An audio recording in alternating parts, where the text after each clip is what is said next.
Like the ones right behind me, Christelle. Yard toys are one thing, but as Alex said, there could be bigger concerns at hand. One meteorologist with the National Weather Service told me earlier today that the winds we're going to experience on Wednesday, tomorrow, could be strong enough, get this, to push over an empty 18-wheeler as it's going down the interstate. Worries over weather and winds have homeowners taking precautions.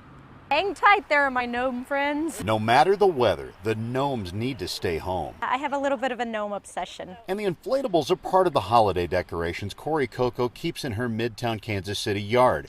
She's aware that heavy weather is coming on Wednesday and these small anchors might not be enough. And I'm debating whether or not to pull the gnomes up now or tomorrow because I don't want my gnomes to fly away. Wednesday's winds will come from a storm system off the Atlantic coast. The National Weather Service doesn't expect heavy rain, but sustained winds of 35 to 45 miles per hour and gusts that could reach 65 miles per hour are reason to take cover. I hope it doesn't catch too many people off guard, but especially if you're driving high-profile vehicles across the area and across the plains tomorrow, it's not a good day.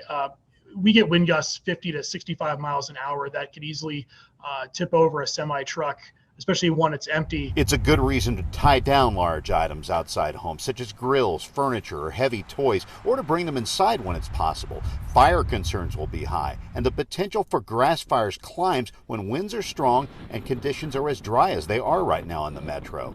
Kansas City Assistant Fire Chief Jimmy Walker says even a small spark can send dangerous embers into the wind. The one little cigarette that gets dropped on the deck, it doesn't take much for it to burn, and then once it burns, that wind will pick it up, and next thing you know, we have a fire.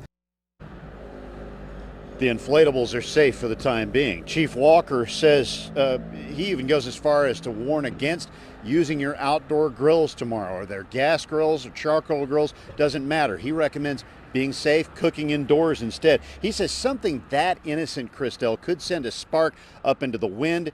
That spark, that ember, could carry a long way, and when one house catches fire, it's possible for the ones beside it to also go up in flames.